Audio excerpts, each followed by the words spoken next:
If this doesn't change him, if nothing changes him, maybe this will. You know? So not even like a whole week later, he got locked up because of that video with the girl. Aha. Okay. Yeah, so I found out I was pregnant right before he did that video. So now you're pregnant. So now You're I'm keeping pregnant. the baby. He's in jail. Nobody He's in knows I'm jail. pregnant. Yeah, he's in Rikers. Nobody knows I'm pregnant.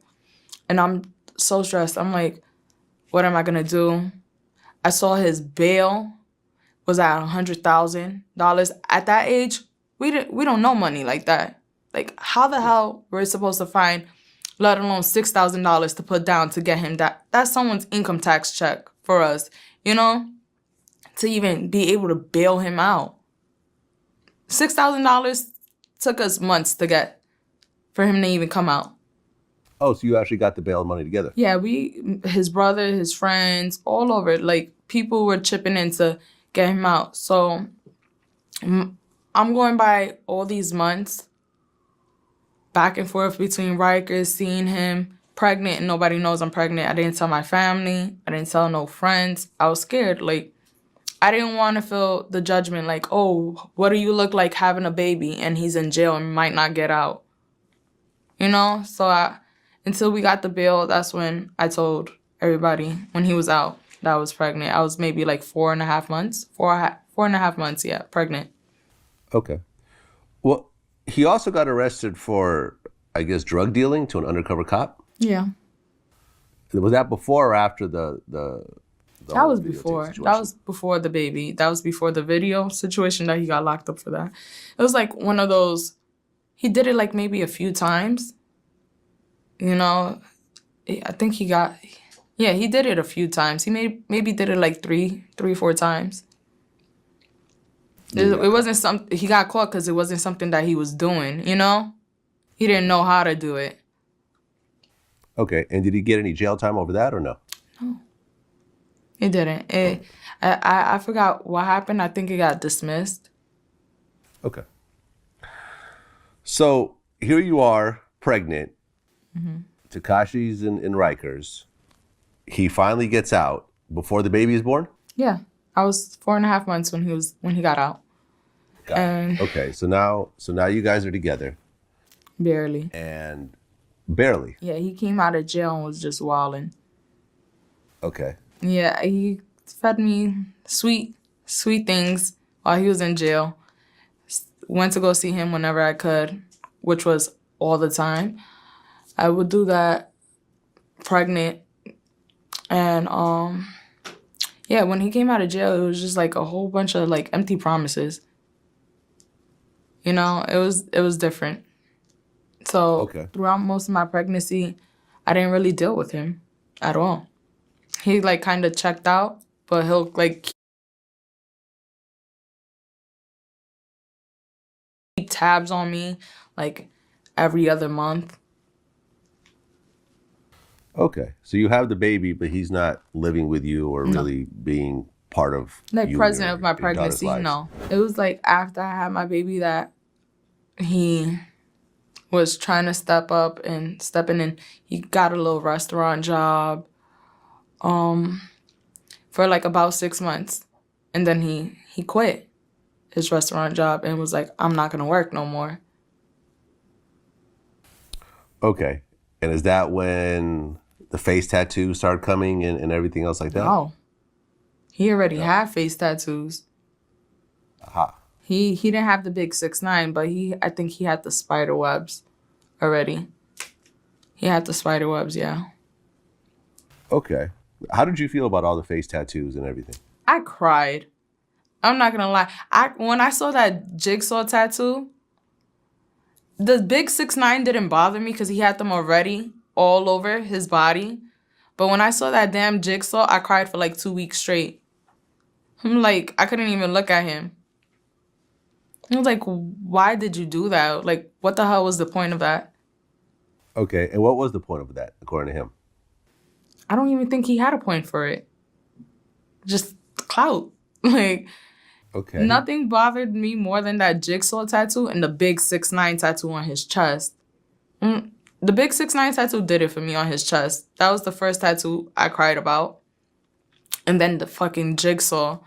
My issue with the big 6ix9ine, I was like, it looks like a fucking jersey number on your chest. Why did you get it so big? Like, I didn't understand it. But pretty much every tattoo that... I didn't find out about the jigsaw tattoo until after it was done. Okay. And why the name Tekashi 6ix9ine? What was his reason for that? Honestly, it starts back with the clothing. He had a clothing line that him and his best friend at the time, it was like 6ix9ine Scum Cartel, right? So that's where the 6ix9ine comes into place. But Tekashi is a funny story. He went through like 4 different rap names. It was like Walla Dan, like weird shit. And the guy who was writing music for him at the time, he was a tattoo artist. And he had a roommate who came from Japan, I think. And his name was Tekashi, but it was spelled with an A. And I guess he liked that name. And he was like, yo, would you mind if I use this as my rap name? He was like, yeah, but just spell it different. And that's how he spelled it with the E. And he just added the 6ix9ine. Okay.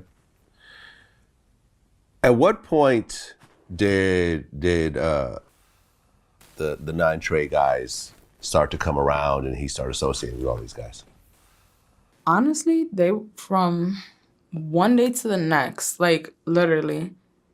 At this point, I didn't even realize how much shit he was doing behind my back until recently. So, I think it started with his old manager. His old manager was managing someone who was blood, like 9 Trey.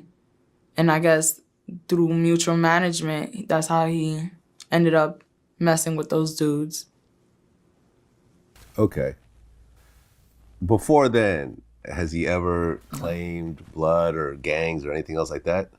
No, he was cool with some Crip dudes, but not that he was claiming it. That's one thing. He was never really gangbanging before he met the people he met. He wasn't really selling no drugs. He wasn't, that's just not what he was doing. Okay. So how did you feel when out of the blue, suddenly he's got red rags and he's saying blood and he's waving it around and everything else like that? It made me question. I had to ask him, I'm like, yo, you blood? Like, is this what you doing now? Like, I just want to know out of curiosity because he was going so hard with it. But he told me he wasn't. And I guess it was just for fashion, I guess. Like, these are the dudes that he's rolling with. They're holding him down. So I guess he's representing. I don't know. Like, that's how I saw it. Okay. Did you feel that this is potentially dangerous long term to be associating with that type of thing? No. It's actually pretty normal. You see dudes walking down the street flagging all the time, So it's just like, at least where I'm from and where I see it, like, is things like that are for fashion. Anybody's blood at this point. Anybody can fucking gangbang at this point. That's how I see it, especially if they were letting him do it. He's getting these tattoos. He's wearing red rags, and he's trying to get his hip hop career, off the ground. At what point did the music really start to pop, and it really looked like, okay, this is really starting to happen now? I saw it really popping, I think, maybe after he did that song with Trippie. Right. Like, I was like, oh, he was doing numbers before, but I was like, not numbers like this. And before that, mind you, he already went on a little tour in Slovakia. So even then, I didn't think the music popped as much as I did after he did that song with Trippie. Okay, you're talking about Pole's 1469. Yeah. Right. I'm looking at that video right now. It's got 130, like, almost